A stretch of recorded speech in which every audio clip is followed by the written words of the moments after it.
Wow, তাসকিনের জোড়া শিকার। 29 রানে 3 উইকেট নেয় শ্রীলঙ্কার। বিস্তারিত দেখুন পুরো ভিডিওতে।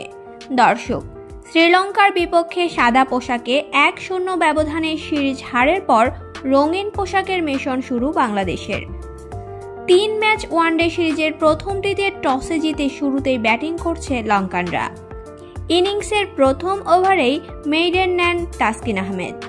দ্বিতীয় ওভারে দারুণ বোলিং করেছেন তানজিম সাকিবও। দুই প্রান্ত থেকেই দারুণ শুরুর পর উইকেট পেতে খুব বেশি সময় অপেক্ষা করতে হয়নি বাংলাদেশের। নিজের দ্বিতীয় এবং ইনিংসের চতুর্থ ওভারে বাংলাদেশকে প্রথম ব্রেক থ্রু এনে দেন সাকিব। চতুর্থ ওভারের প্রথম বলটি অফ স্ট্যাম্পের বেশ খানিকটা বাইরে করেছিলেন সাকিব।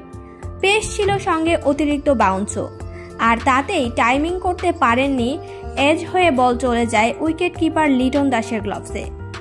সাজঘরে ফেরার আগে 8 বল খেলেও রানের খাতা খুলতে পারেননি নিশাঙ্কা ফেরার পর আর বেশিক্ষণ টিকতে পারলেন না আরেক ওপেনার নিশান মাদুস্কা। পঞ্চম ওভারের তৃতীয় বলটি অফ স্ট্যাম্পের বাইরে করেছিলেন তাসকিন। সেখানে ইনসাইড এজ হয়ে স্ট্যাম্প ভেঙেছে মাদুস্কার। তার ব্যাট থেকে এসেছে 13 বলে 6 রান। 1 ওভার বোলিংয়ে ফিরে আবারও আঘাত হানেন তাসকিন।